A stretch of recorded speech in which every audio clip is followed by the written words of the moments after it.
yang tidak halal untuk yang halal nikah ya murid.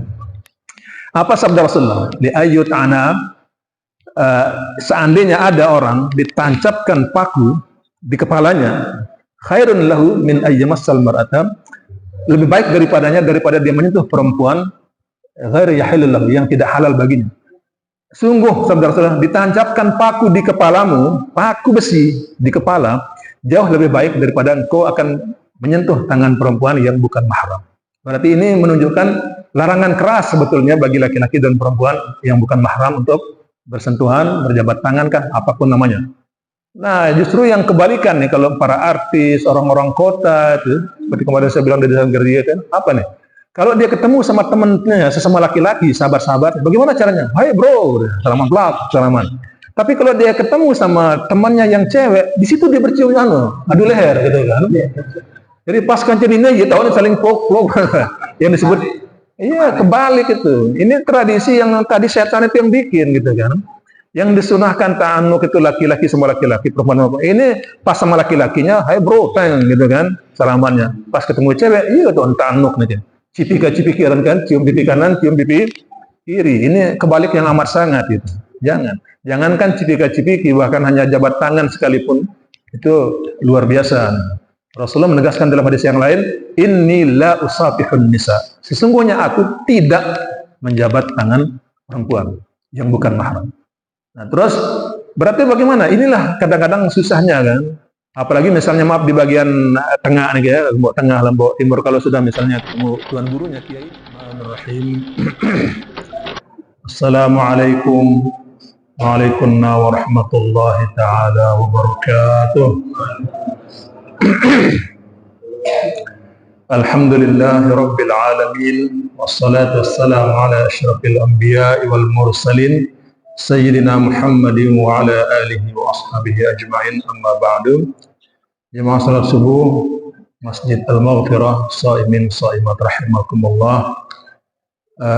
Tadi pas berangkat saya boncengan sama Pak Ustadz Dr. Multazam. Beliau bilang ini kajian terakhir bulan suci Ramadan. Sudah berakhir bulan suci Ramadan, beberapa hari lagi insyaallah. Maka dalam mengakhiri bulan suci Ramadan, nanti pasti kita akan melaksanakan salat Idul Fitri. Oleh karena nikah, oleh kesempatan makin niki, coba kita membahas seputar Idul Fitri. Tapi karena pembahasannya panjang, sementara hanya satu sesi, jadi makin agak lompat-lompat dikit pembahasannya, baca kitabnya. Bismillahirrahmanirrahim. Al-Majlisul Hadi wal Sab'un, majlis yang ke-71, fi bayani Idul Fitri, pada menerangkan tentang Idul Fitri. Yang berkaitan dengan Idul Fitri dalam Al-Quranul Karim, ada sebuah surah, yaitu surah ke-87 yang sudah dihafal oleh semua, yaitu surah Al-A'la. Di ayat ke-14 dan selanjutnya itu disinyalir memang berkaitan dengan Idul Fitri. Bismillahirrahmanirrahim. Qad aflaha man tazakka, sungguh telah beruntunglah orang-orang yang membersihkan diri. Ay tatahhara minal kufri wal ma'siyah. Bagian menerjemahkan membersihkan diri maksudnya adalah membersihkan diri dari kekufuran dan kemaksiatan. Atau takatsuru minat taqwa, atau memperbanyak takwa. Karena kata tazakka berasal dari az-zaka, yaitu bertambah. Atau tatahhara lis-shalah, atau juga bisa diterjemahkan beruntunglah orang yang mau membersihkan diri, yaitu bersuci untuk sholat. Jadi maksudnya berwudu. Jadi banyak versi. Atau adaz zakah, bisa juga diartikan beruntunglah orang yang membersihkan diri, yaitu dengan menunaikan zakat. Wa dzakara asma rabbih, dan kemudian dia menyebut nama Tuhannya, biqalbihi wa lisanihi, dengan hatinya dan lidahnya. Fa shalla, lalu kemudian dia salat. Qaulihi ta'ala, sebagaimana firman Allah Ta'ala, aqimis salata li dzikri, dirikanlah salat untuk mengingat aku, firman Allah. Jadi zikir banyak versi juga kan. Jadi ada yang katakanlah zikir yang biasa, ada yang mengatakan zikir itu adalah salat itu sendiri. Wa yajuzu ayyurada bidzikri takbiratul tahrim. Jadi juga boleh diterjemahkan yang dimaksud dengan zikir itu takbiratul ihram dalam salat niki, salat Id maksudnya. Wa qila man tazakka tasaddaqa lil fitri. Sebagian juga menerjemahkan Tazakka itu adalah maksudnya mengeluarkan zakat fitrah. Dzakara asma rabbih kabbara yaumil 'id. Sedangkan menyebut nama Tuhan maksudnya adalah takbir pada waktu Idul Fitri itu.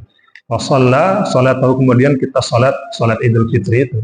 Itulah sebabnya makanya ketika kita Idul Fitri salatnya kan takbirnya banyak itu. Khotibnya sendiri di khutbah pertama takbir 9 kali kan. Di khutbah kedua takbir lagi 7 kali. Nah, kalau orang sholat Idul Fitrinya barangkali ibu-ibu pada lupa nih. Rakaat pertama berapa kali takbir kita? 7 ya? Benar ya? 7 kali ya? 7 kali takbir. Nah, tasbihnya 6 kan? Kalau rakaat kedua takbirnya 5, tasbihnya 4. Kalau bunyi tasbihnya ibu-ibu masih ingat kan ya? Napi bunyi tasbihnya. Napi? Subhanallah walhamdulillah wala ilaha illallah wallahu akbar, boleh ditambah wala haula wala quwata illa billahil aliyil azim. Ini sunnah dibaca. Tapi jangan kaget kalau pelungguh misalnya sholat di Mekah, di Madinah, atau di Jakarta di beberapa tempat nggak baca itu. Yang takbirnya takbir cepat-cepat aja. Jadi Allahu Akbar, Allahu Akbar, dia nggak baca itu. Hanya karena takbirnya dihitung gitu pokoknya gitu. Nah, jadi ini memang kalau di kita ya sudah lazim ya, takbir di jeda takbirnya kita isi dengan tasbih sabaruniki. Jadi mau lebih sedikit subhanallah walhamdulillah cukup, la ilaha illallah wallahu akbar la haula wala quwata illa billahil azim. Ya, silahkan. Jadi kalau misalnya imamnya ternyata nggak pakai tasbih itu, terus imamnya cepat ya pelungguh jangan paksakan menghabiskan dan telat, dengan ikutin aja imam.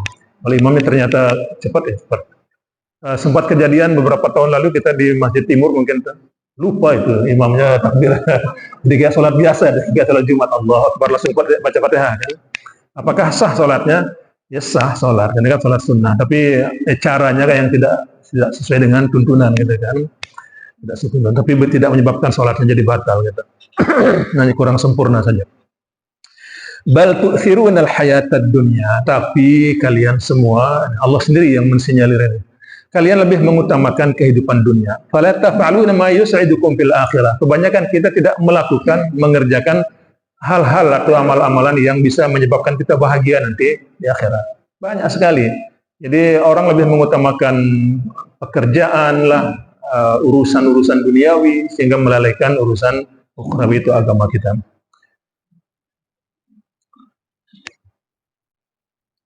Wal akhiratu khairu wa abqa. Padahal akhirat itulah yang lebih baik dan kekal.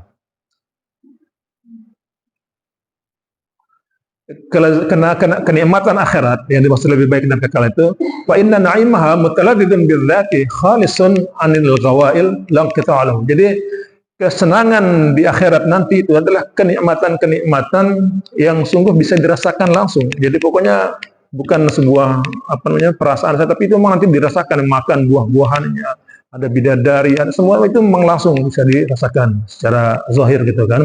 Kemudian khalisun 'anil ghawail, dia tidak akan pernah rusak, lam qita'alahu, dan tidak ada putus-putusnya.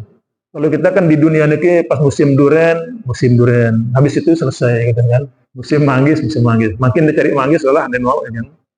Nah, tapi kalau sekarang semakin maju teknologi kayak di Thailand misalnya, sudah nggak ada musim lagi. Itu berbuahnya sudah diatur sudah kapan-kapan maunya gitu. Karena ternyata pembuahan itu terjadi kalau pohon itu merasa dirinya kritis gitu kan, makanya disakiti kadang-kadang dikasih perangsang dan sebagainya, dia merasa tersakiti sehingga waduh saya mau mati nih kira-kira gitu perasaannya, sehingga sebelum saya mati saya perlu berkembang biak dulu. Jadi itulah makanya keluar anunya kita kan bunga-bunganya lalu dia. Jadi bunga-bunganya kan untuk berkembang biak, untuk jadi generasi berikutnya. Sedangkan di surga nanti semua buah-buahan nggak punya biji, ya, berarti nggak perlu penanaman, karena nanamnya sekarang. Kita berselawat ditanamin sana satu, jadi bukan biji ditanam di sana itu. Sekarang kita nanam, semakin banyak kita berselawat tasbih, semakin banyak nanti di sana ditanamkannya. Inna hadza la fis suhufil ula. Sesungguhnya ini yang diterangkan tadi semua itu sudah ada pada suhuf terdahulu, yaitu suhuf Ibrahim wa Musa. Badalnya nih. Jadi kata suhufil ula apa itu? Yaitu suhuf Ibrahim wa Musa. Qala Nabi sallallahu alaihi wasallam, Rasulullah bersabda, "Man qara'a surat Al-A'la," siapa-siapa yang membaca surah Al-A'la, a'tahu Allahu 'asyara hasanatin. Allah memberikan 10 kebajikan, bi'adadi kulli harfin anzalahu Allah ala Ibrahim, Musa wa Muhammadin alaihi wasallam. Jadi siapa-siapa yang membaca surah Al-A'la, surah ke-87 ini, Allah akan memberikan pahala 10 kebajikan dan juga sejumlah bilangan huruf-huruf di semua kitab-kitab terdahulu, termasuk juga huruf yang ada dalam Al-Qur'anul Karim. Udah berapa dia kan gitu pahala yang kita dapatkan. Makanya Rasulullah SAW dalam biasanya kalau sholat Jumat, rakaat pertama beliau membaca Al-A'la, rakaat kedua Al-Ghasyiyah. Nah, termasuk juga di Idul Fitri juga nanti Idul Fitri juga itu sunnah baca itu. Tapi kalau baca surah yang lain juga ya tidak masalah. Gitu. An Anas bin Malik radhiyallahu ta'ala anhu annahu qala inna Rasulullah SAW sa'id al-mimbar faqala amin thumma sa'ida ad-darajata ats-tsaniyah faqala amin thumma sa'ida ad-darajata ats-tsalitsah faqala amin. Jadi Rasulullah SAW naik ke mimbar. Jadi kalau mimbar zaman dulu tuh ada undak-undaknya agak tinggi. Naik undak pertama beliau berkata amin, naik undak kedua amin, naik undak ketiga amin. Thumma stawa, pajalasnya sampai di atas, duduk. Faqala lahu Mu'adz bin Jabal. Lalu Mu'adz bin Jabal bertanya kepada Rasulullah, "Sa'idta wa aminta thalatha marrat." Ya Rasulullah, tadi engkau ketika menaiki tangga ni, undak-undak niki, engkau mengucapkan amin 3 kali. Fama hikmatuhu ya Rasulullah? Napi hikmah niki, napi maknanya niki Rasulullah, tanya Mu'adz bin Jabal. Qala, Rasulullah bersabda, "Atani Jibril." Barusan malaikat Jibril telah datang kepadaku, sabda Rasulullah. Faqala, lalu malaikat Jibril berkata, "Ya Muhammadu, man adraka syahra Ramadan wa lam yasum ila akhirih." Siapa-siapa yang mendapati bulan suci Ramadan tapi dia tidak berpuasa sampai akhirnya, puasanya mungkin puasa beduk ya. Di awal penutupnya atau tengahnya satu gitu kan. Jadi dia enggak full berpuasa, itu dakhalan nar. Dia akan masuk dalam neraka. Fa abadahu Allah minha, dan Allah menjauhkan dia daripadanya. Faqultu, lalu Rasulullah menjawab, amin. Amin. Diaminkan oleh Rasulullah. Kemudian waqala, Jibril berkata lagi, maaf. Mulai semut masih aru-aru nih. Man adraka abawaihi aw ahadahuma, siapa-siapa yang mendapati kedua orang tuanya atau salah satu dari keduanya, walam yabarruhuma, dan dia tidak berbuat berbakti kepada keduanya, famata, lalu meninggal dunia orang tersebut, dakhalan nar. Dia akan masuk dalam neraka. Jadi kalau masih ada orang tua kita, kedua-duanya kah salah satunya, enggak usah jauh-jauh kalau mau cari surganya. Itu sudah layani dengan sepenuh hati sebaik-baiknya, insya Allah akan bisa bawa kita masuk surga. Jadi kalau orang mengabaikan, tidak berbakti kepada kedua orang tuanya, padahal orang tua masih bersamanya, dia akan masuk neraka. Faqultu amin. Rasulullah pun bersabda amin. Waqala, yang ketiga, mana yang ketiga? Man dzukira indahu ismuka. Siapa-siapa yang disebut namamu di sisinya, jadi nama Rasulullah disebut di depannya, walam yusalli alaika, tapi dia tidak berselawat kepadamu, dakhalan nar fa abadahu Allah minha. Jadi dia akan masuk neraka, akan dijauhkan dari Allah. Qultu amin. Aku pun menjawab amin, sabda Rasulullah.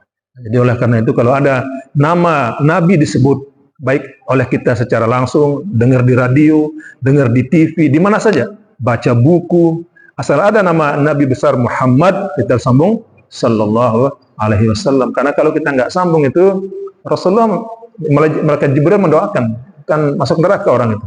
Rasulullah mengaminkannya. Qila, sebagian menerjemahkan, qad aflaha man tazakka, beruntung orang-orang yang membersihkan diri, yakni birrul walidain. Maksudnya adalah dengan berbakti kepada kedua orang tua. Yaitu firman Allah dalam surah Al-Isra, wa qada rabbuka alla ta'budu illa iyyah wa bil walidaini ihsana. Dan Allah telah mewajibkan kepada kita hamba-hamba ini untuk menyembah kepadanya dan juga berbakti kepada kedua orang tua. Wa qila, sebagian mengatakan qad aflaha man tazakka, maksudnya adalah yakni man tarakal maila ila zulmati, orang yang meninggalkan condong kepada kezaliman. Ini banyak sekali kila-kila yang tentang qad aflaha man tazakka, saya lompatin aja nih karena waktu kita terbatas. Banyak sekali. An Ibnu Mas'ud radhiyallahu taala anhu, dari Ibnu Mas'ud Allah meridainya, anin Nabi sallallahu alaihi wasallam, dari Nabi sallallahu alaihi wasallam bersabda, "Idza shamu syahr Ramadan," kalau ada orang berpuasa, jadi ini fi'il madhi, orang telah selesai berpuasa pada bulan Ramadan. Wa kharaju ila 'idihim, kemudian mereka keluar untuk salat Id, salat Id. Yaqulullah Ta'ala, Allah berfirman, ya malaikati, wahai malaikat-malaikatku, kullu 'amilin yatlubu ajrahu. Semua pekerja itu, kalau kita bahasakan yang pegawai lah gitu kan, semua pekerja, semua pegawai, semua buruh dalam bahasa kerja di industri, yatlubu ajrahu, dia pasti akan meminta upahnya. Minta upah, kan biasa kan kerja nyangkul di sawah, lowong, di toko, begitu selesai bekerja ya tentu minta gaji. Biasa itu kan sudah lumrah. Wa ibadiyalladzina shamu syahrahum, dan hamba-hambaku yang telah berpuasa selama 1 bulan penuh, wa kharaju ila 'idihim, dan mereka keluar untuk salat Id, yatlubuna ujurahum, itu mereka semua sedang meminta gajinya nih. Kita dianggap sedang meminta gaji nih, minta upah gitu kan. Asyhidu, saksikanlah wahai semua malaikatku, firman Allah, anni qad ghafartu lahum, sesungguhnya aku telah mengampuni mereka semua. Jadi kita keluar salat Id itu dianggap oleh Allah kita sedang menuntut upah. Ya, mungkin kita demo gitu kan, menuntut upah, ini sudah puasa kita nih gitu kan, minta. Dan Allah itu menyaksikan semuanya dan menyampaikan kepada malaikat, saksikanlah bahwa mereka hamba-hambaku sedang meminta upahnya dan aku sudah mengampuni mereka semua. Wa yunadi munadun, kemudian ada seruan yang memanggil, ya umat Muhammadin, hai umat Muhammad, irji'u ila manazilikum, kembalilah kalian, pulanglah ke rumah kalian. Jadi selesai sholat dikit pulang ke rumah. Qad baddaltu sayyi'atikum bil hasanah, dan aku sudah ganti semua kesalahan-kesalahanmu, kejelekanmu dengan kebajikan-kebajikan. Jadi insyaallah kalau kita berangkat sholat Idul Fitri itu pulangnya sudah ya pengampunan semula, sudah bebas gitu kan. Ya, zero kira-kira begitu. Itulah seringnya kemudian diterjemahkan Idul Fitri itu kembali fitrah kan maksudnya. Padahal jauh itu maknanya itu. Idul Fitri itu bukan kembali fitrah. Id artinya kembali, al-fitru itu adalah futur, itu makan, kembali berbuka. Makanya kan berbuka apa? Allahumma laka sumtu wa bika amantu wa ala rizqika aftartu. Fatara itu fitrah itu. Kalau fitrah pakai ada hanya baru suci. Tapi kalau fitri itu maksudnya makan itu. Karena Idul Fitri itu nyampah. Jadi yang selama bulan suci Ramadan kita nggak boleh nyampah, nggak boleh makan. Nah, Id kembali boleh makan sejak saat itu. Makanya nggak boleh orang berpuasa pada hari Idul Fitri itu. Haram hukumnya berpuasa tanggal 1 itu. Jangan saking macunya ini puasa sekalian tanggal sekian, malah nggak boleh. Karena itu adalah Allah menetapkan Idul Fitri, kembali makan, kembali berbuka. Gitu. Sehingga sunnah bagi orang yang mau menjalankan sholat Idul Fitri sebelum berangkat itu sarapan dulu. Untuk membedakan dengan hari-hari puasa ini. Jadi kita megat dulu di rumah. Kalau Idul Fitri sekali lagi sunnah sarapan dulu, ya dengan apapun itulah, yang penting sarapan baru berangkat. Sedangkan Idul Adha sunnahnya itu jangan sarapan dulu. Jangan sarapan, berangkat, nah nanti selesai sholat, motong kambing, setelah itu baru dimasak, baru sarapan. Lalu nih ketirtan, macan burak, macam-macam kelengkoran bahasa di mana ya. Nah, bolehlah pulang langsung sarapan, nanti yang hasil kambing ronde kedua lah gitu kan, dari korban-korban itu.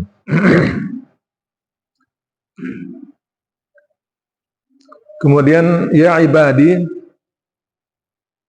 wa yaqulullah ta'ala, Allah berfirman, ya ibadi, wahai hamba-hambaku, sumtum li wa aftartum li, kalian telah berpuasa untukku dan kalian juga sudah berbuka untukku nih. Faqumu maghfuran lakum, maka bangkitlah, berdirilah kalian dalam keadaan sudah diampuni bagi kalian semua. Jadi Masya Allah, mudah-mudahan nanti kita pas selesai puasa Idul Fitri semua kita mendapatkan ampunan dari Allah Subhanahu wa taala. Anin Nabi alaihi salatu wassalam annahu qala, dari Rasulullah SAW beliau bersabda, ini sebagian hadis ini masih ada yang mendhaifkan. Ramadan awalhu rahmah, Ramadan itu awalnya adalah rahmat, wa wasatuhu maghfirah, dan pertengahannya adalah maghfirah, pengampunan, wa akhiruhu itqum minan nar, dan di periode 10 terakhir adalah pembebasan dari api neraka. Ini ada riwayatnya hadisnya gitu kan. Wa qala alaihi salatu wassalam, dan Rasulullah bersabda, ini kemarin di bab yang awal, bab puasa sudah ada, tapi diulangi di sini. Innallaha ta'ala yu'tiqu fi kulli sa'atin min Ramadan min al-lail wan nahar 600,000 atiq minan nar. Allah membebaskan setiap jam dari bulan suci Ramadan itu 600,000 orang yang sudah ditetapkan mimman istawjabal adab ila lailatul qadar. Orang yang sudah ditetapkan masuk neraka sampai lailatul qadar. Wa fi lailatul qadri, dan pada khusus malam qadar tersebut, yu'tiqu bi adadin man a'taqa min awal syahr. Jadi pada lailatul qadar Allah bebaskan lagi sejumlah berapa itu akumulasi dari tanggal 1 sampai lailatul qadar itu. Anggap misalnya 500 juta orang pada malam qadar itu 500 juta dibebaskan. Khusus pada malam itu. Kemudian wa fi lailatul qadar sudah tadi, wa fi yaumil fitri, dan begitu masuk Idul Fitri itu yu'tiqu bi adadi man a'taqa fi syahri wa lailatul qadar. Allah membebaskan lagi sejumlah orang yang sudah dibebaskan dari awal Ramadan sampai Lailatul Qadar. Lailatul Qadar itu akan 2 kali lipatnya. Nah, Idul Fitri sejumlah semua itu tambah lagi seperti itu, lipat-lipat lagi. Makanya saya bilang kemarin, kalau ini bisa kita capai, maka akan sepi neraka. Habis ya. Karena bilangannya ini sampai saya coba kalkulasi, kurang lebih itu hampir 2 miliar dalam 1 bulan ini pengampunan ini. Nah, kalau 2 miliar setiap hari kan berarti habis nih pengampunan ini, masuk surga semua. Tapi kenapa masih banyak penghuni neraka? Berarti kita nggak termasuk nih dalam ini. Naudzubillah kan gitu. Mudah-mudahan aja kita termasuk dalam pengampunan Allah Subhanahu wa taala. Amin rabbal alamin. An Anas bin Malik, dari Anas bin Malik, Nabi sallallahu alaihi wasallam, Rasulullah bersabda, "Shaumul 'abdi mu'allaqun bainas sama'i wal ardi." Puasa seorang hamba ini masih terkatung-katung, tergantung di antara langit dan bumi, hatta yuaddi shadaqatal fitri, sampai dia membayarkan zakat fitrah. Jadi ini perlu kita perhatikan bahwa puasa kita masih ngapung, masih terkatung-katung, mengambang di antara langit dan bumi sampai dia bayarkan zakat fitrahnya. Wa idza adda shadaqatal fitri, apabila sudah dibayarkan zakat fitrahnya itu, ja'alallahu lahu janahain. Allah memberikan kepada puasa tersebut. Jadi puasa ini kalau dipersonifikasikan, digambarkan misalnya kayak burung nih, masih terkatung-katung. Begitu dibayarkan zakat fitrahnya, Allah langsung kasih dia dua sayap, akhdarain yang hijau. Jadi 2 sayap langsung. Jadi mesin dikasih langsung kan. Yang tadinya terkatung-katung langsung dikasih sayap, 2 sayap hijau. Yatiru bihima ila sama'is sabi'ah. Dengan sayap tersebut dia terbang langsung menuju ke langit yang ke-7. Tsumma ya'murullah ta'ala, kemudian Allah memerintahkan ayyaj'ala fi qandilin min qanadilil 'arsy, untuk menjadikan puasa tersebut dalam sebuah macam kandil ini lampu-lampu lah, kayak lampu lampion lah, kayak begitulah kira-kira kayak gitu ya, kayak lampion min qanadil 'arsy, di lampu-lampu di aras tersebut, hatta ya'tiya sahibu, sampai nanti datang pemiliknya. Jadi pada nanti tinggal dijemput oleh pemilik. Jadi puasa kita ini sudah digantung di aras pakai kayak lampu-lampu lampion gitu, nanti tinggal diambil oleh pemiliknya. Nah, kalau semakin solah puasa kita, semakin solah dapat nanti kan gitu. Qala Anas bin Malik. Anas bin Malik berkata, lil mu'mini khamsatu a'yad. Bagi orang beriman ini sesungguhnya ada 5 macam hari raya. Jadi yang perlu kita boleh dikatakan dirayakan lah, 5. Al-awwalu, yang pertama, kullu yaumin yamurru 'alal mu'mini wa la yuktabu 'alaihi dzambun fa huwa yaumu 'idin. Setiap hari yang dilewati oleh seorang mukmin dan pada hari tersebut dia tidak tercatat melakukan kesalahan atau dosa, itu termasuk hari raya. Sukses melewati hari itu. Kalau di hari itu kita alhamdulillah tidak ada melakukan dosa-dosa atau kesalahan, ini sesuatu yang luar biasa, maka dianggap itu hari raya. Asani, yang kedua, al-yaumul ladzi yakhruju fihi minad dunya bil iman. Hari ketika orang tersebut keluar dari dunia, meninggal dunia maksudnya, itu dia dengan iman. Wasyahadah, dan dia dengan syahadat. Wal ismati, dan dengan keselamatan min qiyadis syaitan, dari tipu daya syaitan. Fa huwa yaumul idin. Ini termasuk hari raya. Kalau ada orang meninggal dunia dia sanggup mengucapkan la ilaha illallah atau bersyahadat, kemudian dia tetap istiqomah dalam imannya, ini luar biasa, ini adalah merupakan hari raya dianggap di dalam Islam. Karena itu adalah hari yang sangat-sangat menentukan. Walaupun dia beramal soleh bertahun-tahun, di ujungnya dia su'ul khatimah, na'udzubillah. Nah, kalau dia bisa di ujungnya ini dia husnul khatimah, maka ini adalah hari raya yang luar biasa. Al-thalitsu, yang ketiga, al-yaumul ladzi yujawizu fihi as-sirat wa ya'manu min ahwalil qiyamah. Orang yang bisa melewati siratal mustaqim nanti dan aman dari segala huru-hara hari kiamat. Wa yakhlusu min aidil khusum waz zabaniyah, dan dia selamat dari orang-orang yang benci kepada dia, dari tuntutan-tuntutan maksudnya, dan juga selamat dari malaikat zabaniyah. Wa huwa yaumul idin. Ini juga termasuk hari raya. Jadi kalau sudah dalam Al-Qur'an disebutkan faman zuhziha 'anil nar wa dakhalal jannata faqad faz. Siapa yang lolos dari neraka, sudah selamat, kemudian masuk surga, itu sudah sukses yang sejatinya. Kalau kita sukses punya mobil, punya itu masih sementara, semu. Tapi yang sukses sejatinya adalah lolos dari neraka, berhasil masuk surga. Wah, itu yang paling luar biasa. Warabi'u, hari raya yang keempat adalah al-yaumul ladzi yadkhulu fihil jannata, hari ketika dia bisa masuk ke dalam surga, wa ya'manu minal jahim, fa huwa yaumu 'idin. Itu tadi saya sudah sebutkan. Dia bisa masuk surga, aman dari lewat dari neraka jahim, maka ini adalah hari raya. Wal khamisu, yang kelima, al-yaumul ladzi yanzuru fihi ila rabbih wa huwa yaumu 'idin. Hari ketika orang itu memandang, melihat langsung kepada Tuhannya, maka ini hari raya yang tertinggi. Dan itu dijanjikan bagi orang-orang yang berpuasa, kan lis-shaimi farhatan. Bagi orang yang berpuasa ada dua kebahagiaan, farhatun 'inda iftarih wa farhatun 'inda liqa'i rabbih. Dan buktikan aja sekarang, kalau orang itu puasanya benar-benar ya, semakin capek dia berpuasa, semakin lapar, semakin haus dia berpuasa, justru nanti menunggu detik berbuka itu sesuatu yang Masya Allah, luar biasa. Ketika kita angkat gelas, menunggu Bapak itu selesai berbicara di radio kan, begitu kemudian selesai ngomong, terus deng. Masya Allah, itu anak-anak kecil, ini dengan catatan kalau puasanya benar. Tapi kalau puasanya misalnya bolong-bolong, tadi siang dia sudah minum nyolong-nyolong, itu nggak ada sensasinya, nggak ada merasakan bahagia, yang ada bersalah gitu kan. Kalau dia benar-benar tahan, misalnya, apalagi sedang haus-hausnya, semakin panas cuaca, semakin capek dia, datang saat berbuka, Masya Allah. Itu sebagai bukti benar apa yang dijanjikan oleh Allah dan oleh baginda Rasulullah SAW. Bagi orang berpuasa, bagian pertama dirasakan ketika berbuka puasa. Nanti puncaknya adalah ketika berjumpa langsung dengan Allah Subhanahu Wa Taala. Mana apa iya berbahagia orang?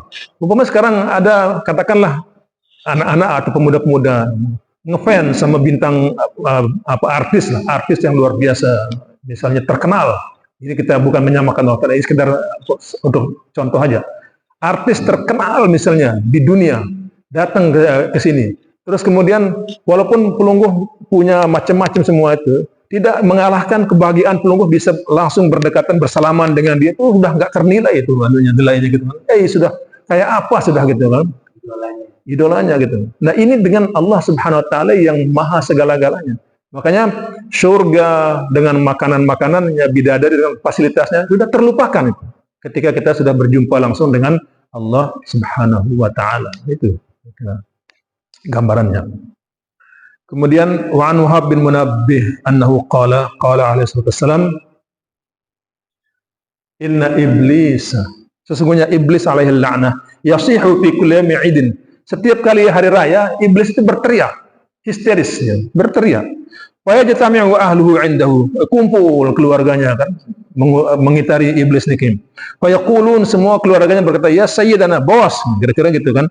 Man aghdabaka, siapa yang telah bikin kau murka, wahai bos, bapak, kira-kira gitu. Kata keluarganya kepada iblis. Inna naksirhu, kalau ada yang bikin kau murka, kami siap untuk hancurkan dia. Siapa itu bos? Kira-kira gitu kata keluarganya kepada iblis. Fayaqul, iblis berkata, la syai', enggak ada apa-apa. Walakin Allah Ta'ala qad ghaffara li hadhil ummati fi hadzal yaum. Cuman masalahnya adalah, kata iblis, pada hari ini Allah telah mengampuni kepada umat ini semuanya. Fa'alaikum, maka sekarang saya tugaskan kalian, kata iblis kepada anak buahnya nih, antashghaluhum bil ladzati wasyahwat. Kau sibukkan mereka dengan kelezatan-kelezatan syahwat-syahwat. Jadi disuruh alihkan niki digoda orang-orang yang supaya dia sibuk dengan kelezatan-kelezatan dunia dan syahwat. Kemudian wa yashrabal khamra, supaya mereka juga mabuk-mabukan, hatta yubghidahumullah, supaya nanti Allah murka lagi kepada mereka. Ya, makanya kalau ada orang ketika hari raya dia isi dengan hura-hura, minum-minuman dengan cara yang nggak benar, ini onyak-onyak nih. Ini adalah trik daripada iblis, setan dan semua antek-anteknya itu untuk mengalihkan orang yang seharusnya tadi mendapatkan pahala lalu kemudian berbalik dapat murka dari Allah. Hati-hati merayakan Idul Fitri, Lebaran. Kalau zaman dulu sering kita lihat lah. Begitu Lebaran turun hari raya, kemana nih? Muda-mudi, cowok, cewek, nggak mahram, nggak apa, ke pantai, kemana. Nah, ini hati-hati, ini lihat dimaksud sama iblis itu. Sibukkan mereka dengan syahwat, sibukkan mereka dengan kesenangan-kesenangan dunia. Baru turun masjid, Idul Fitri, ampunan, lah nempel kayak tokek ke mana-mana.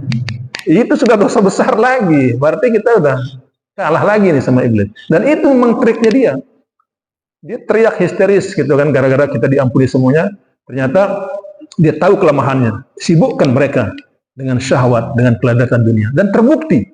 Coba aja lihat nanti di kota-kota besar terutama itu. Begitu turun lebaran, Allah karim.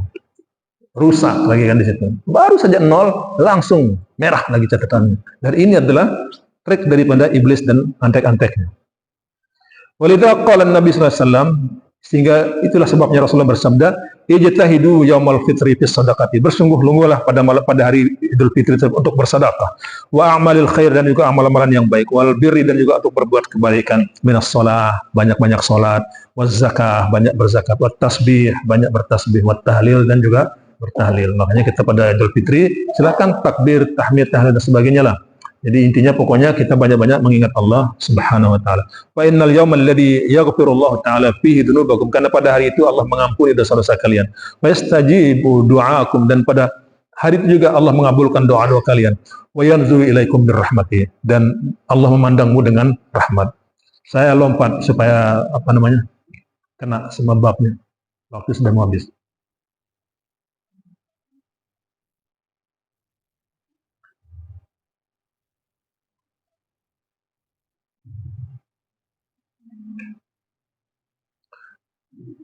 Sedekatul fitri, zakat fitrah tersebut wajibatun, wajib.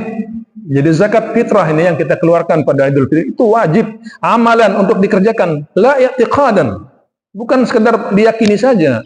Oh ini wajib hukumnya, tapi enggak dikeluarkan, tidak. Jadi harus dikeluarkan zakatnya. Alal hurril muslim, bagi orang-orang merdeka daripada orang-orang muslim. Al maliki linisabin, yang memiliki cukup makanan. Fadilin, yang lebih, anil hawaji, dari kebutuhan al asliyah pokoknya. Jadi yang punya cukup kebutuhan pokoknya pada Idul Fitri tersebut, dia wajib mengeluarkan zakat fitrahnya. Semua, hatta anak yang baru lahir menangis sekali terus meninggal dunia, wajib keluarkan zakatnya juga. Apalagi anak kita semua wajib keluarkan zakat-zakatnya lah.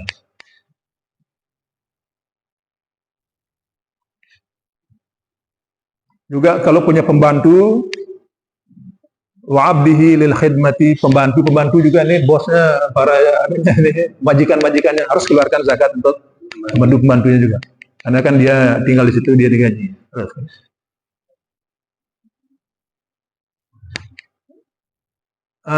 Tapi kalau dia punya anak yang sudah mampu, al-ghina, anaknya sugih nih, anaknya kaya. Misalnya ada anaknya masih kecil tapi dia mungkin jadi YouTuber, jadi kaya rakyat ya. Nah itu nggak apa, cukup dia yang mengeluarkan sendiri kita. Min malit tifli, jadi anak dari harta anak itu dikeluarkan. Wal majnun katifli, kalau ada orang gila itu sama hukum kayak anak-anak, wajib dikeluarkan zakatnya oleh walinya atau siapa yang hamba yang diperjualbelikan juga tidak, itu nggak perlu dikeluarkan zakatnya. Waktu ada sedekatul fitri, ini perlu dicatat nih. Waktu mengeluarkan zakat fitrah tersebut qabla salatil Id, sebelum salat Id. Itu yang paling afdal. Sebelum naik ke masjid salat Id. Tapi kan nanti susah pendistribusiannya, sehingga kemudian panitia inisiatif bikin waktu mungkin dari kapan mulai? Sudah mulai ya dari pertengahan Ramadan, nggak apa-apa. Intinya dari tanggal 1 Ramadan pun sudah bisa gitu kan, untuk dikumpulkan oleh hamil. Kemudian nanti tasarrufnya, pembagiannya mungkin biasanya malam takbiran. Nah itu. Dan sekali lagi saya sering sampaikan, untuk zakat fitrah ini tolong pembagiannya adalah dibagi kepada musaik yang yang fakir miskin, yang memang membutuhkan. Jangan dipakai untuk pembangunan dan sebagainya. Nah kecuali misalnya sudah nggak ada lagi orang yang mau menerima karena memang sudah pada mampu semuanya, ya silahkanlah pakai untuk yang lain, fisabilillah dan sebagainya. Ini satu hal yang terakhir saya ingin sampaikan kepada kita semua, biar kita sangat memperhatikannya. Ruya, diriwayatkan anna Utsman bin Affan radhiyallahu ta'ala nasiya zakat al-fitri qabla salatil Id. Utsman bin Affan lupa mengeluarkan zakat fitrahnya sebelum salat Id. Lupa. Kemudian faja'ala kafaratahu itq raqabatin.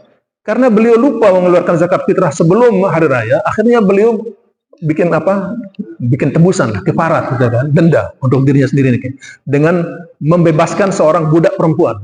Itu nilainya kan kalau zaman sekarang puluhan juta, atau kalau dia bagus bisa ratusan juta ukurannya kan. Anggaplah puluhan juta harga budak perempuan zaman itu kan gitu. Jadi untuk mengganti zakat fitrah yang hanya 2,5 kilo itu, yang beliau lupa itu, beliau akhirnya membebaskan seorang budak perempuan yang harganya mungkin puluhan juta lah, kurang lebih gitu kan, puluhan juta. Lalu kemudian summa ja'an Nabi SAW. Kemudian Utsman mendatangi ja'an Nabi SAW. Beliau mendatangi Nabi SAW. Faqala, lalu Utsman berkata kepada Rasulullah, "Ya Rasulullah, wahai Rasulullah, nasitu zakat al-fitri. Aku telah lupa mengeluarkan zakat fitrah qabla salatil Id, sebelum saya salat Idul Fitri. Faja'altu kafarata wa itqa raqabatin." Maka sebagai dendanya, kata Utsman, saya membebaskan seorang budak perempuan. Saya memerdekakan. Faqala alaihi salatu wassalam. Lalu Rasulullah bersabda kepadanya, "Lau a'taqta ya Utsman mi'ata raqabatin lam tablughu thawab zakatil fitri."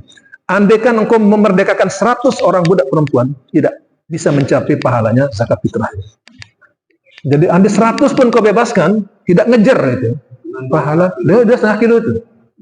Nah, itu yang makanya saya tekankan ini supaya jangan sampai kita melupakan. Jadi tegas sekali Rasulullah, "Lau a'taqta ya Utsman mi'ata raqabatin lam tablugh thawab zakatil fitri qabla salatil." Seandainya kau bebaskan 100 orang budak perempuan sekalipun, belum sampai pahalanya dengan zakat fitrah sebelum Idul Fitri tersebut.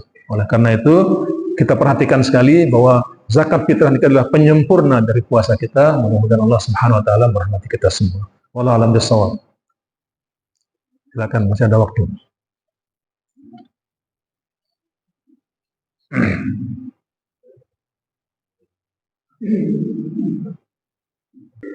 Assalamualaikum. Waalaikumsalam.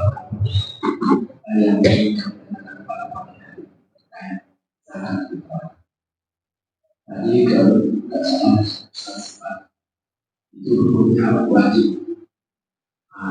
Dan dalam surah Al-A'la juga ada senang yang artinya pada sekali Beruntung. namun yang masih terjadi di desa kita ini, zakat kita yang dikeluarkan di masjid itu dari saya bilang dikeluarkan masuk ke masjid berbagian. Nah, apakah itu tidak lagi ke sedekah? Jika itu lagi ke sedekah, bagaimana dari orang yang mengeluarkan itu? Apakah mereka yang belum mengeluarkan sedekah? Karena di dalam 8 miliar orang yang membeli zakat itu belum ada dimasukkan untuk pembangunan.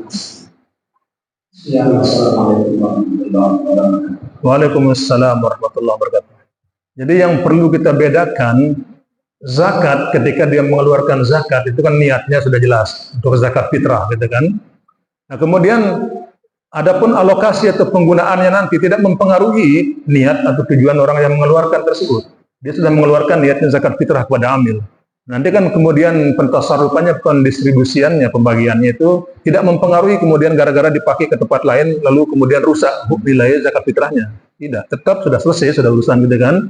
Nah, seperti yang saya sampaikan tadi, prioritaskan sekali lagi untuk zakat fitrah ini adalah untuk dibagi-bagi. Karena kenapa zakat fitrah beda dengan zakat-zakat yang lain? Zakat yang lain ada nisabnya, ada haulnya kan. Jadi kalau belum sampai nisab misalnya 86 gram emas, belum wajib keluarkan zakat. Kan itu besar nilainya kan, kurang lebih 86 jutaan kurang lebih. Sedangkan zakat fitrah itu bagi siapa saja yang memiliki kelebihan makanan pada malam Idul Fitri tersebut, itu yang wajib mengeluarkan zakat. Berarti ibaratnya kalau dia punya beras atau nasi 2 piring atau 4 piring untuk keluarganya kan berarti sudah cukup, maka dia sudah wajib mengeluarkan zakat. Nah, sehingga kenapa diwajibkan sebegitu rupa zakat fitrah itu? Tujuannya adalah di sini ada kisah sebetulnya saya lompat tadi, supaya jangan sampai pada malam Idul Fitri tersebut ada anak-anak yatim, orang-orang fakir, miskin yang merasa merana gitu kan, yang nggak punya makanan untuk dimakan pada malam itu. Padahal itu adalah malam bahagia, malam gembira, malam Id, hari rayanya kita umat Islam. Jangan sampai pas kita semua hari raya ada sebagian saudara-saudara kita yang masih merasakan tidak bahagia dengan kondisi itu. Nah, sehingga inilah kebijakan, kita bilang kebijakan zakat fitrah ini untuk memeratakan kebahagiaan itu kepada semua. Oleh karena itu, supaya kena nih sasaran dari zakat fitrah itu, ayolah distribusikan kepada yang mustahiknya pada saat itu. Nah, orang yang misalnya tadi nggak punya nih, dia nggak punya apa-apa. Ternyata dia dapat bagian zakat fitrah, datang dari sini, datang dari situ, akhirnya dia dapat 5 kantong misalnya ini. Kan lebih bagi dia kan? Nah, dia juga sudah wajib mengeluarkan zakat fitrah. Boleh pakai zakat fitrah yang tadi dia dapat itu, keluarkan lagi gitu kan. Nggak masalah. Gitu. Tapi kalau memang dia, saya nggak ada sama sekali untuk itu, nggak ada orang berzakat kepada dia, nggak usah, karena dia memang nggak ada kan. Jadi yang diwajibkan tetap bagi yang mampu atau punya kelebihan makanan pada malam itu. Nah, kalau misalnya dialokasikan ke pembangunan masjid dan sebagainya, seperti yang saya sampaikan tadi, kalau di tempat atau di kampung kita memang sudah tidak ada yang membutuhkan lagi, pada sudah mampu semua, muzaki semua, misalnya, oh saya nggak mau nerima karena muzaki dia mampu, ya silakanlah, mau fisabilillah, mau macam-macam lah gitu kan. Karena saya 8 asnaf itu silakan boleh dipakai kan, gitu, untuk sebagai mustahiknya, penerimanya. Jadi itu kondisional sifatnya, mungkin nanti tergantung kebijakan panitia.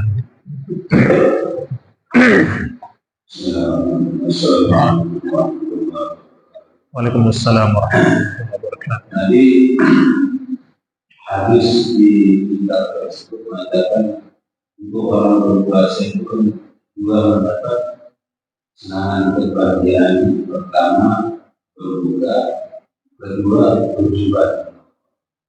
Nah, ini kata jumpa ini, apakah dia sedang menerima atau sudah surga atau kita belum berkata? Ya.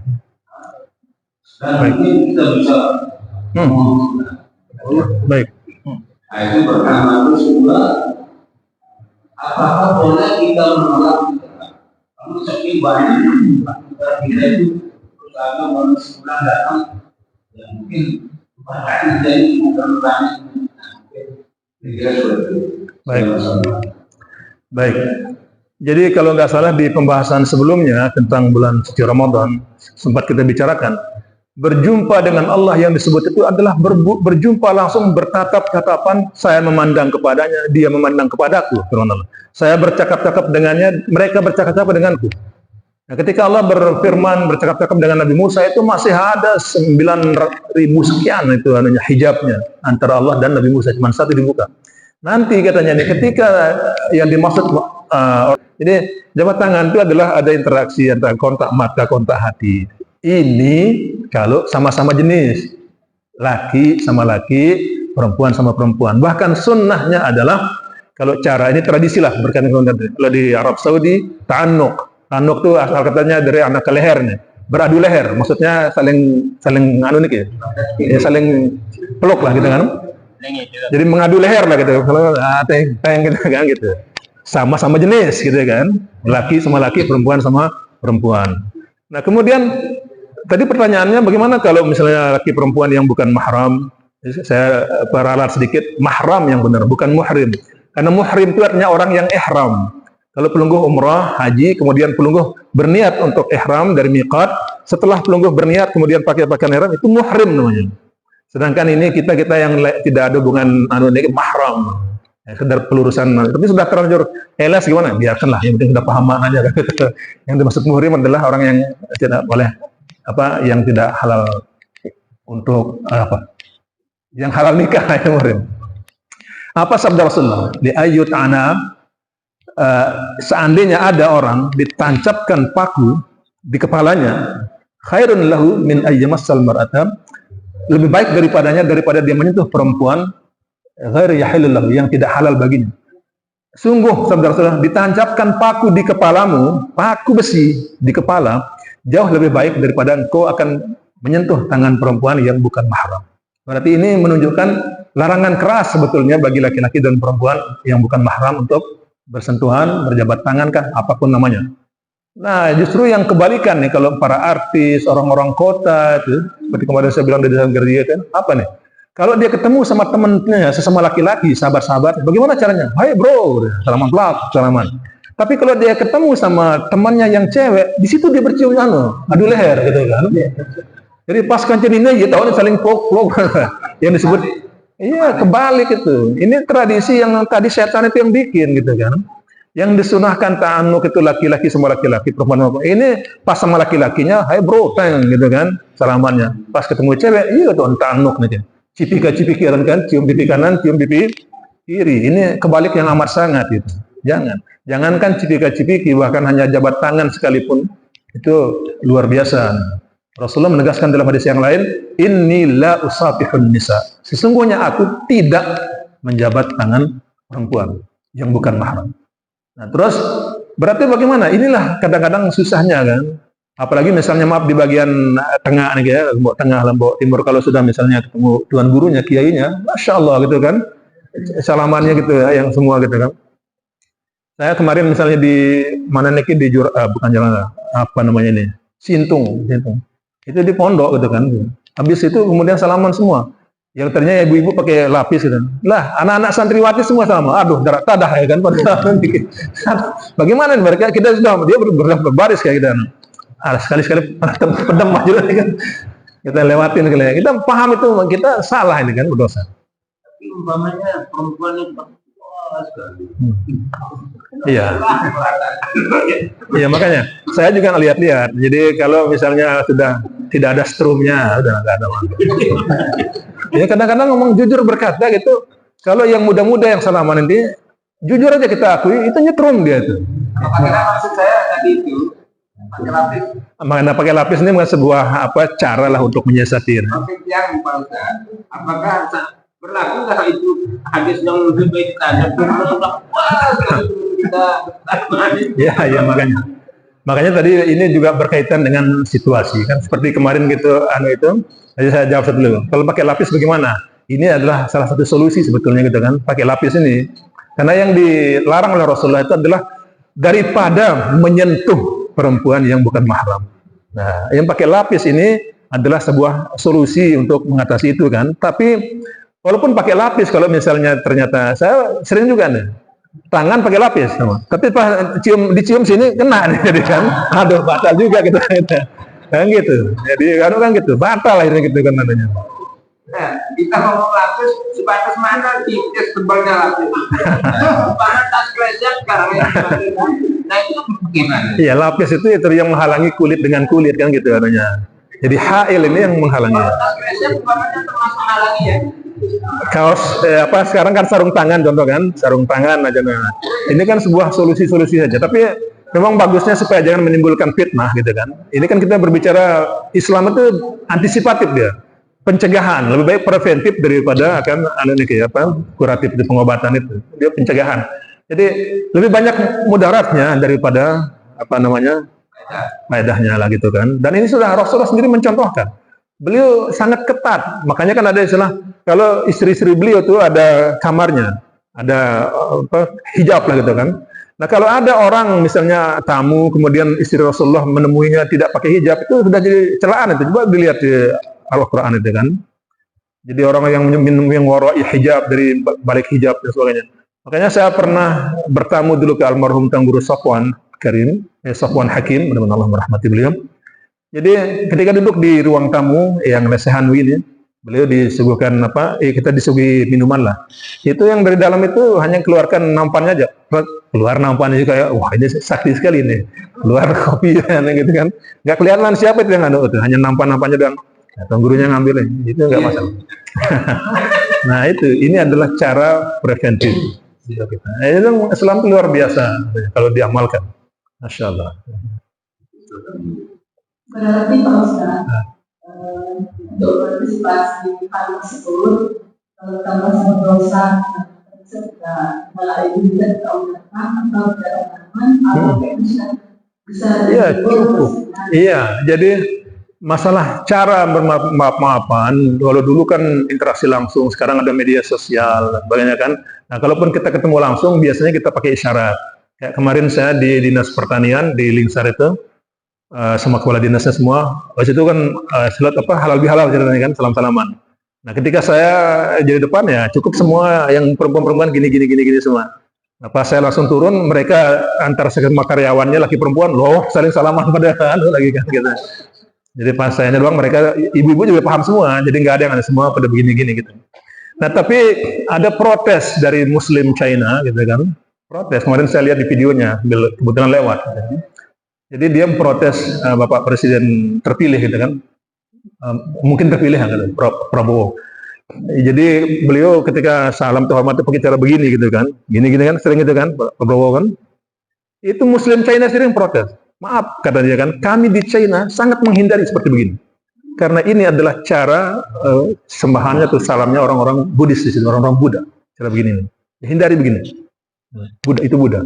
Bagaimana cara kami Muslim di China? Karena di sana kan mayoritas Buddha kan, sehingga mereka tahu persis bagaimana keren. Kami di situ selalu mengatakan kata, menunjukkan dari ini, menunjukkan apa? Ini dari hati yang terdalam. Jadi ini dianukan. Nah, tapi sebetulnya ada dalam hadis yang lain Rasulullah kalau ucap salam ya cukup assalamualaikum. Nah, jadi jangan pakai isyarat-isyarat yang macam-macam. Tapi ini adalah ekspresi saja, bahasa tubuh gitu kan, untuk menunjukkan bahwa kita respect, kita hormat, kita. Jadi, apalagi misalnya di Arab Saudi ini Haji Isbawah yang sudah paham di situ, kata-kata assalamualaikum, yang gitu ya. Itu ini isyarat saja menunjukkan bahwa salamnya dari hati yang terdalam gitu kan.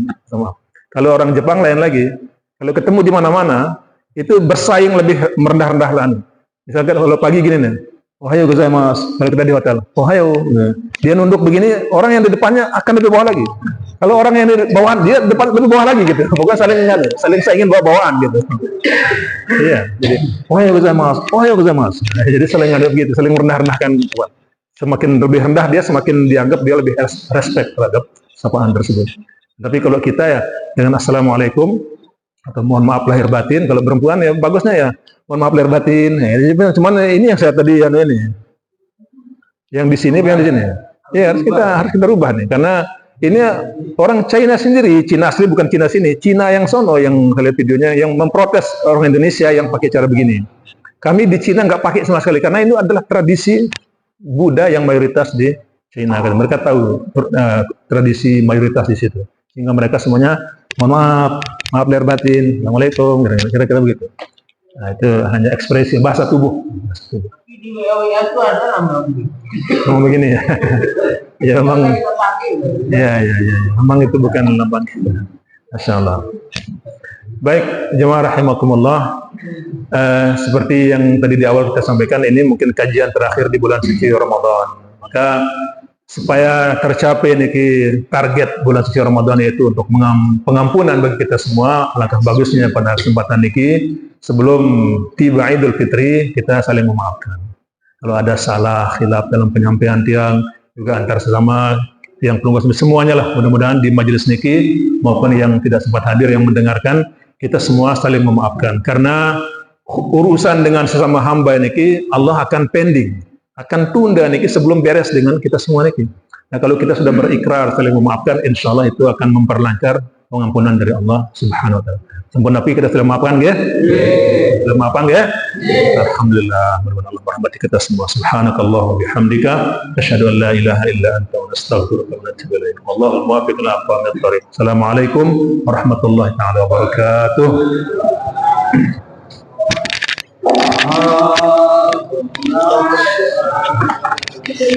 Masya Allah. Sehat deh.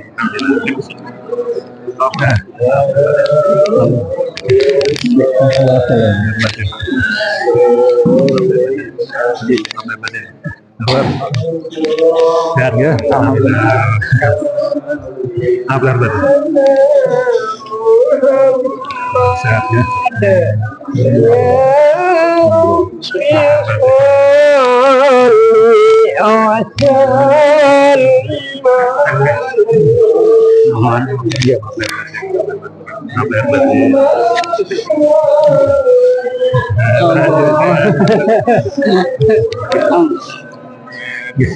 Gimana masalah?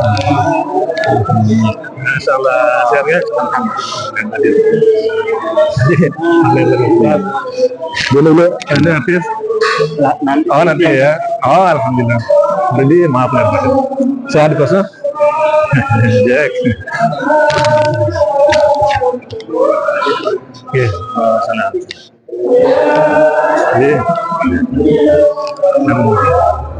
Yo, dia dah hadir nih, Leandro nih. Agak cari ya, full gitu. Allah.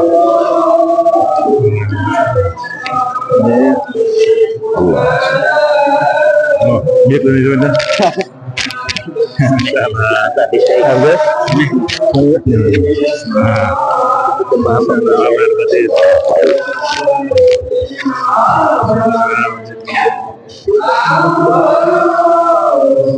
ada ya, alhamdulillah.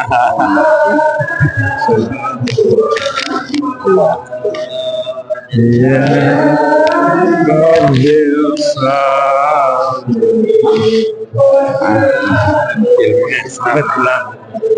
masih ada? Ya,